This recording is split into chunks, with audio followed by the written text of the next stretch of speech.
Bigyan niyo ako ng ano, tawag doon, ng siguro mga issues na talagang nagdala ng bagyo sa buhay o gano'ng klase. Siguro mga top 5, mga gano'n. 5 Kahit lang? top of the head. Mahirap 5 lang ba? ba? Mahirap ba top 5? Sige, Hindi, baka unlimited. pwede nating dagdagan. Hindi, joke lang. Baka mag-part 7 tong episode na to eh. Oo. Hindi kasi, well, hindi naman lingid sa kaalaman ng maraming tao na very controversial yung agency namin. Parang lagi na lang may issue, lagi na lang may mga pinag-uusapan. And siguro mahirap din for us to rebrand. Yun ang gusto natin na parang makita ng tao na positive. Ang dami naming positive na ginagawa. Pero yun lang, naha-highlight of course yung mga negative na incidents. Siguro pinakamabigat sa akin yung pastillas issue. Kasi maraming officers na involved, maraming natanggal. People that have been in the bureau for a long time. Yeah. So parang, di ba, masakit din para sa opisina natin na makikitang nagkakaganito yung office natin. Siguro yun yung top sa tingin ko na naging mabigat for me personally in our line of work. Ano pa? Top 5 doon sa amin. Top 5 ang hirap. Top 5. Konti lang. Sige. Yung yearbook. Yung yearbook.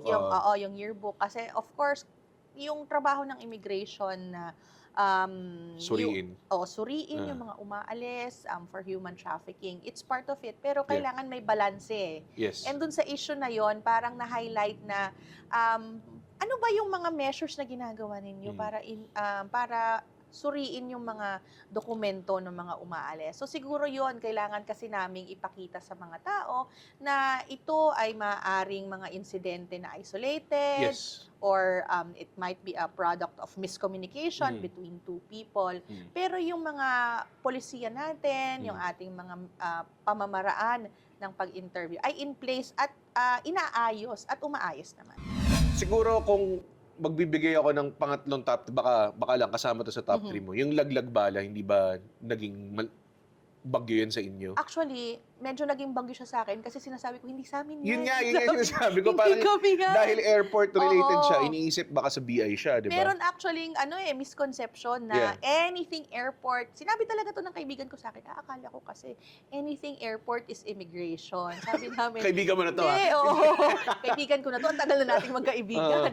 So, ano yan, sa airport, maraming government agencies and private entities na nandoon sa paliparan that are operating. So, it's not just immigration. So, pag mga bagahe, mga inspection security, nandyan yung Office of the Transport Security, yung OTS, nandyan yung customs, nandyan yung quarantine, merong airport security. So, iba-iba po yung government agencies. Sa immigration kasi, ang sa amin, yung tao na bumabiyahe at yung passport, yung dokumento niya. But yung bagahe, hindi na po sa amin yun. Hindi ko na po masasagot ang inyong mga katanungan. Ang tawag doon, isa sa mga parang recent na issues is yung backdoor kuno ng ano. So, ibig sabihin, pag sinabing backdoor, anong nangyayari doon? Backdoor kasi nakita natin parang medyo marami yan ngayon. Lalo dun sa recent na na-repatriate, there were 206, medyo serious muna tayo. 206 na repatriates from Myanmar na traffic to work there illegally, as in binubugbog sila at sinasaktan doon para magtrabaho as scammers. So when they were repatriated, nalaman natin na 54 po doon ay umalis sa backdoor. Backdoor meaning sila po ay hindi dumaan sa mga paliparan, sa mga formal na seaport. Ang dinaanan nila talagang bangka, tawid dagat, sumakay sila ng bangka. Ang kwento nila, ganyan ang kwento nila. From Manila or from wherever they were recruited, mostly NCR sila nanggaling, they would fly to Zamboanga. From Zamboanga, they will take a smaller boat to Tawi-Tawi. From Tawi-Tawi, tatawid dagat sila. Merong mga nagkikwento na from the small boat, merong isang mas malaking bangka na nag-aantay sa kanila sa gitna ng dagat. Tapos magta-transfer sila doon, tapos didiretso na sa Malaysia. At doon sa Malaysia, meron silang kakonsyaba na tao din na Malaysian na siya ang nagtatatak ng peking tatak sa kanilang pasaporte. So wala siyang dinaanan ng mga supposedly safeguards ng bansa natin. Pinupuslit sila palabas. Pero itong mga to, yung 54 na to, nilinlang sila. Hindi sila aware or hindi sila na parang hindi sila kakontsaba ng mga taong nagpuslit sa kanila. No? Karamihan sa kanila napasubo na lang. Kasi Oo. nung umuo na sila, ang ganda ng offer. Oo naman siya. Parang $1,000 nung per month, Oo. $800 to $1,000 per month. So, napao na sila. At the last minute, sasabihin sa kanila, your ticket is going to Zamboanga. Oo. Tapos, dadaan kayo sa bangka. Wala na silang Magawa. magawa kasi naka-oo na sila, nandun na lahat ng dokumento nila. Oo. Naipit na lang sila dun sa sitwasyon. And then pagdating nila roon, which is a journey siguro na matagal, no? Hindi naman siya parang mabilisan lang na nandun sila.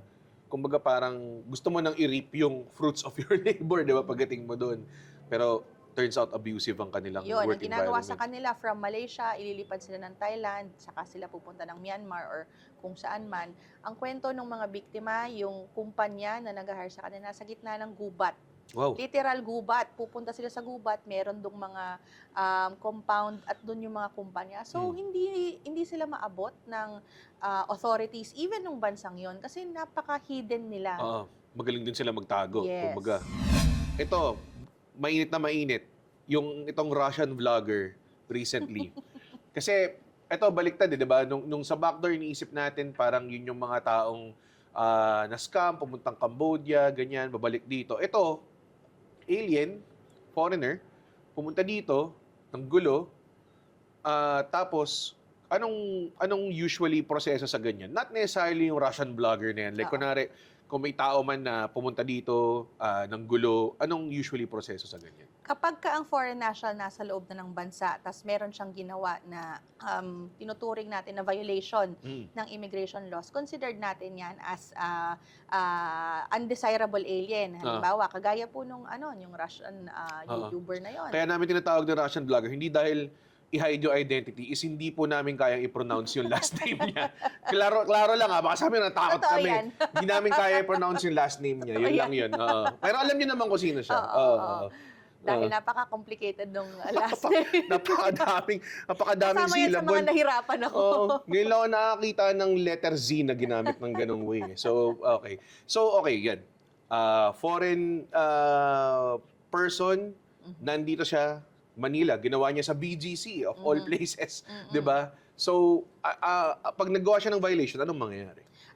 Dalawang aspeto yan. Meron yung criminal aspect at saka immigration aspect. Doon sa criminal aspect, yung mga ginawa niyang nagnakaw, nanakit, naligaw. Assault, nanigaw, ng gulo. So, yun, may criminal aspect yun. So, yun ay hinahain sa korte.